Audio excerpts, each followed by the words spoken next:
ഇപ്പോൾ Devikulam MLA A രാജ അദ്ദേഹം കൂടി അവിടെ എത്തിയിട്ടുണ്ട്. രക്ഷാദൗത്യം സംബന്ധിച്ച് അദ്ദേഹം സംസാരിക്കുകയാണ്. ഇന്നലെയും മണ്ണിടിഞ്ഞു, അതുപോലെ ഇന്നും മണ്ണിടിഞ്ഞപ്പോഴത്തേക്കും പൂർണ്ണമായിട്ടും ഈ വഴിയുടെ യാത്ര നിരോധിച്ചു. അതിനുശേഷം മേളിൽ വിള്ളലുണ്ട് എന്ന് കണ്ടെത്തിയപ്പോൾ തന്നെ ഈ പ്രദേശത്ത് താമസിക്കുന്ന മുഴുവൻ ആളുകളെയും മാറ്റിപ്പാർപ്പിക്കാൻ വേണ്ടിയിട്ടുള്ള ഇടപെടൽ വൈകുന്നേരം നടത്തിയിരുന്നു. മേളിൽ മണ്ണ് മാറ്റിയിരുന്നു. ഇന്ന് കാലാവസ്ഥ അനുകൂലമായിരുന്നു. പിന്നീട് ക്യാമ്പിലേക്ക് വന്നിട്ട് തിരിച്ച് വീട്ടിലേക്ക് വന്നവരാണ് ഇങ്ങനെ കുടുങ്ങിക്കിടക്കുന്നു എന്ന് മനസ്സിലാക്കുന്നത്. രക്ഷാപ്രവർത്തനം നടത്തിക്കൊണ്ടിരിക്കുകയാണ്. കണ്ടടിക്ക് ഇപ്പോൾ കോൺക്രീറ്റ് പാളികളാണ് മേളിൽ കിടക്കുന്നത്. അത് മുറിച്ച് അകത്തടക്കാനുള്ള ഒരു ശ്രമമാണ് നടത്തിക്കൊണ്ടിരിക്കുന്നത്. അത് പറയാൻ പറ്റില്ല, അത് ചെയ്തുകൊണ്ടിരിക്കുകയാണ്.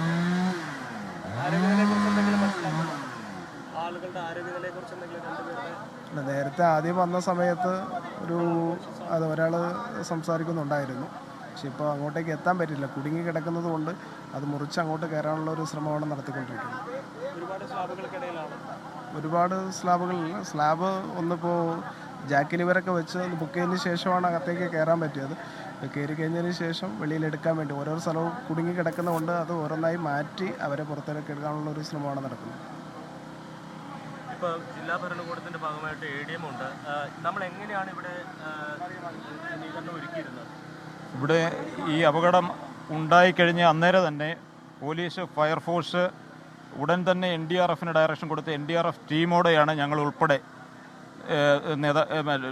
ഓഫീസേഴ്സ് ഇവിടെ എത്തിയിട്ടുള്ളത്. ബഹുമാനപ്പെട്ട മിനിസ്റ്റർ അന്നേരം തന്നെ വിവരങ്ങൾ റോഷി മിനിസ്റ്റർ വിളിച്ച് ചോദിച്ചിരുന്നു. അതനുസരിച്ച് ക്രമീകരണങ്ങൾ അദ്ദേഹം വിലയിരുത്തി. ബഹുമാനപ്പെട്ട MLA-ആയിട്ടും MP ആയിട്ടും എല്ലാം കോൺടാക്ട് ചെയ്ത് ഒത്തൊരുമിച്ചാണ് രക്ഷാപ്രവർത്തനങ്ങളുടെ കാര്യങ്ങൾ അറേഞ്ച് ചെയ്തിരിക്കുന്നത്. ഇന്നലെ ഇവിടെ മണ്ണിടിച്ചിലുണ്ടായിരുന്നു. അപ്പോൾ സ്വാഭാവികമായിട്ടും ഇവിടെ ഒരു ഭീഷണിയുണ്ട്. ഇവിടെയുള്ള എല്ലാ ആളുകളെയും മാറ്റി എന്ന് നമ്മൾ ഉറപ്പുവരുത്തിയിരുന്നു. ഇന്നലെ തന്നെ എല്ലാവരോടും മാറാൻ പറഞ്ഞിരുന്നു. വിസമ്മതിച്ചവർക്കൊക്കെ നോട്ടീസ് കൊടുത്ത് അവരോട് ഒപ്പം വാങ്ങിയിട്ടുണ്ട്. കൊടുത്തിരുന്നു എന്നാണ് ഇപ്പോൾ തഹസിൽദാർ എന്നോട് റിപ്പോർട്ട് ചെയ്തത്. ഇനി തഹസിൽദാരോട് ബാക്കിയുള്ള അപകട ഏരിയയിലുള്ള മുഴുവൻ പേരെയും അവരുടെ വീടുകളിൽ ചെന്ന് പരിശോധിക്കാനായിട്ട് പറഞ്ഞിട്ടുണ്ട്. മെമ്പറും തഹസിൽദാരും ടീമും ഇപ്പോൾ പോയിട്ടുണ്ട്.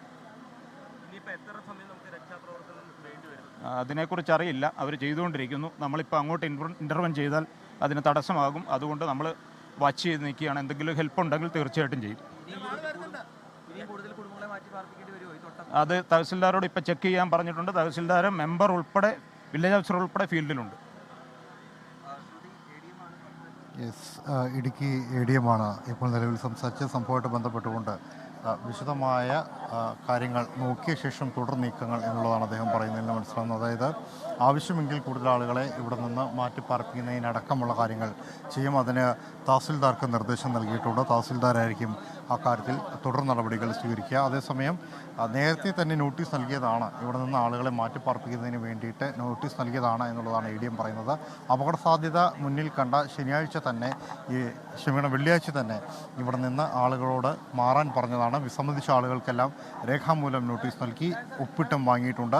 ഇപ്പോൾ അപകടത്തിൽപ്പെട്ട സന്ധ്യയ്ക്കും അതോടൊപ്പം സന്ധ്യയുടെ ഭർത്താവ് ബിജു ആയിട്ടുള്ള ഈ കുടുംബത്തിനും നോട്ടീസ് നൽകിയതായിരുന്നു എന്നുള്ള കാര്യം കൂടിയാണ് നിലവിൽ ADM പറഞ്ഞു വയ്ക്കുന്നത്. പക്ഷേ മുന്നറിയിപ്പുകൾ അവഗണിച്ചതാണ് ഈ ഒരു അപകടത്തിന് കാരണം എന്നതാണ് ജില്ലാ ഭരണകൂടത്തിൻ്റെ ഭാഗമായിട്ടുള്ള ADM വ്യക്തമാക്കുന്നത്. വലിയ രീതിയിലുള്ള ഒരു രക്ഷാദൗത്യം ഇപ്പോഴും തുടർന്നുകൊണ്ടിരിക്കുകയാണ്. നേരത്തെ പറഞ്ഞ 4 മണിക്കൂറിലേക്ക് ഈ ദൗത്യം മാറുമ്പോഴും സന്ധ്യയെ പൂർണ്ണമായും പുറത്തെത്തിക്കാനായിട്ട് സാധിച്ചിട്ടില്ല. അതിന് പ്രധാന കാരണമെന്ന് പറയുന്നത് രക്ഷാദൗത്യത്തിന് വെല്ലുവിളിയായിട്ടുള്ളത് വീട് തകർന്ന് വീണതിന് ശേഷം അകത്ത് കുടുങ്ങിക്കിടക്കുന്ന സ്ലാബുകളാണ്. സന്ധ്യ കിടക്കുന്ന കട്ടിലിന് മുകളിലേക്കാണ് വലിയ ബീം വീണിട്ടുള്ളത്. അത് പൂർണ്ണമായിട്ടും എടുത്തു മാറ്റാൻ സാധിച്ചിട്ടില്ല. മാത്രമല്ല അത് എടുത്തു മാറ്റുക എന്ന് പറയുന്നത് അസാധ്യമായിട്ട് ഉള്ള കാര്യമായി മാറിയിട്ടുണ്ട്. അതുകൊണ്ടാണ് ഹൈഡ്രോളിക് സംവിധാനങ്ങൾ കൊണ്ടുവന്നുകൊണ്ട് അത് ഉയർത്തിയ ശേഷം അവിടെ നിന്ന് സന്ധ്യ പുറത്തിറക്കാൻ ശ്രമിക്കുന്നത്. അല്ലാത്ത പക്ഷം ഇവർക്ക് തന്നെ പരിക്കേൽക്കാനുള്ള സാധ്യതയും ചെറുതല്ല. മാത്രമല്ല ഇവർ താമസിക്കുന്ന വീട് അല്ലെങ്കിൽ ഇപ്പോൾ ഈ അപകടം സംഭവിച്ചിരിക്കുന്ന വീടും നന്നായി കേടുപാടുകൾ പറ്റിയിട്ടുണ്ട് എന്നതുകൊണ്ട് തന്നെ അവിടെ അപകട ഭീഷണി ഇപ്പോഴും നിലനിൽക്കുന്നുണ്ട്. നേരത്തെ മുകളിൽ നിന്നുള്ള മണ്ണ് വീണുള്ള അപകടത്തിനുള്ള സാധ്യത വളരെ കൂടുതലായിരുന്നു. പക്ഷേ ഇപ്പോൾ ആ സ്ഥിതി വേറെ രീതിയിലേക്ക് മാറിയിരിക്കുകയാണ്. കൂടുതൽ അപകട സാധ്യത ഇപ്പോൾ ആ വീടിൻ്റെ ശോചനീയ അവസ്ഥ അല്ലെങ്കിൽ അതിൻ്റെ മോശം അവസ്ഥ എന്നതിലേക്ക് മാറുകയാണ്.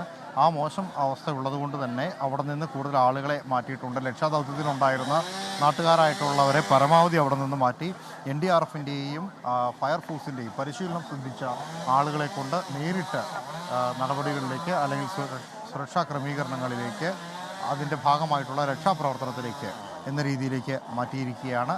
നടപടികൾ വേഗത്തിൽ പുരോഗമിക്കുന്നുണ്ട് എങ്കിൽ പോലും പൂർണ്ണ തോതിലേക്ക് എത്തിയിട്ടില്ല. എന്നിരുന്നാൽ പോലും ആരോഗ്യത്തിൻ്റെ കാര്യത്തിൽ നിലവിൽ ആശങ്കപ്പെടേണ്ട സാഹചര്യമില്ല എന്ന കാര്യം പരിശോധനയ്ക്കെത്തിയ വൈദ്യസംഘം ഉറപ്പു നൽകിയിട്ടുണ്ട്. അതേസമയം സന്ധ്യയുടെ ഭർത്താവ് ബിജുവിൻ്റെ ആരോഗ്യനില അത്ര തൃപ്തികരമല്ല എന്നൊരു സൂചന കൂടി ആരോഗ്യ വിഭാഗം നൽകുന്നുണ്ട്. എന്താണെങ്കിലും നിലവിൽ ദൗത്യം 4-ാം മണിക്കൂറിലേക്ക് പുരോഗമിച്ചുകൊണ്ടിരിക്കുകയാണ്. ദൗത്യത്തിൻ്റെ ഭാഗമായിട്ടുള്ള കൂടുതൽ സംഘം, അതായത് NDRFിൻ്റെയും അതോടൊപ്പം തന്നെ ഫയർഫോഴ്സിൻ്റെയും കൂടുതൽ സംഘങ്ങൾ ഇവിടെ എത്തിയിട്ടുണ്ട്. ക്രമീകരണങ്ങൾ ഏർപ്പാട് ചെയ്തിട്ടുണ്ട്.